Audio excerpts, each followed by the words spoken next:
নমস্কার বন্ধুরা, আশা করি সবাই ভালো আছেন। তো বন্ধুরা, এখন আমি যে বিষয়টা নিয়ে কথা বলবো, তো সেটা হলো দুটো বিষয় নিয়ে আমি এখন কথা বলবো। একটা হচ্ছে পুষ্পা 2। তো সেই ছবির ডিজিটাল রাইট কত টাকায় বিক্রি হলো সেই বিষয়ে কথা বলবো, এবং তার পাশাপাশি কিছুদিন আগে একটা বাংলা ছবি রিলিজ করেছিল সাকিব খানের, যেটার নাম হচ্ছে তুফান, এবং সেই ছবিটা প্রায় সমস্ত জায়গাতেই একটা অন্যরকম হাইপ ক্রিয়েট করেছিল, শুধুমাত্র কলকাতা ছাড়া। তো সেই ছবিটা হইচইতে আসতে চলেছে, তো সেরকম কিছু আপডেট উঠে আসছে, তো সেই বিষয়গুলো নিয়ে কথা বলবো। তো আশা করব ভিডিওটা খুবই ইন্টারেস্টিং হবে, ভিডিওটাকে আপনারা শেষ পর্যন্ত দেখতে থাকবেন। আর যদি চ্যানেলটা নতুন হয়ে থাকেন অবশ্যই চ্যানেলটি সাবস্ক্রাইব করে নিয়ে পাশে বেল আইকনটা অবশ্যই প্রেস করে দেবেন। তো প্রথমে যদি আসি পুষ্পা 2 ছবিটা নিয়ে, তো পুষ্পা 2 থেকে যে আপডেটটা উঠে আসছে, পুষ্পা 2 যে টাকায় বা ডিজিটাল রাইটসটা বিক্রি করা হয়েছে সেটা ডেফিনেটলি অনেক টাকা, কারণ এর আগে সম্ভবত কোনো ছবির এত টাকায় ডিজিটাল রাইটস বিক্রি হয়নি।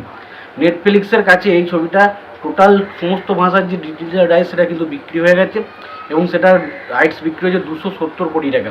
তো ডেফিনেটলি ছবিটার যে আমরা যেটা জানতে চাইছিলাম, বাজেট প্রায় 350 থেকে 350 কোটি টাকার মতো হবে। তো 350 কোটি টাকা যদি বাজেট হয়, সেখান থেকে অলরেডি কিন্তু তারা 270 কোটি টাকা কালেকশন কিন্তু করে ফেললো।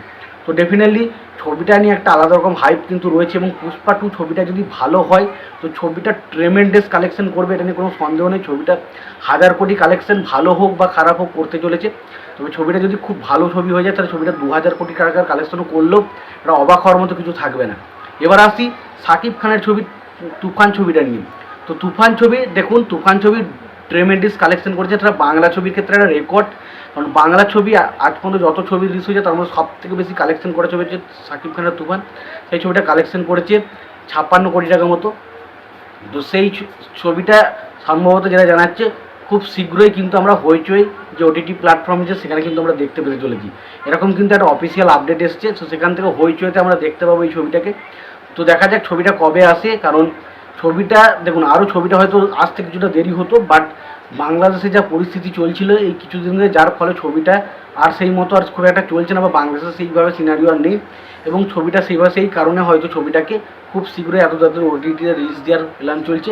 তো দেখা যাক ছবিটা যেমন সাড়া ফেলতে পেরেছিল সিনেমা হলে, যেমন সাড়া ফেলতে পেরেছিল, সেটা কি ওটিটি রাইটস বা যখন ওটিটি প্ল্যাটফর্মে আসে সেখানে কেমন সাড়া ফেলতে পারে সেটা দেখার মতো বিষয় হবে।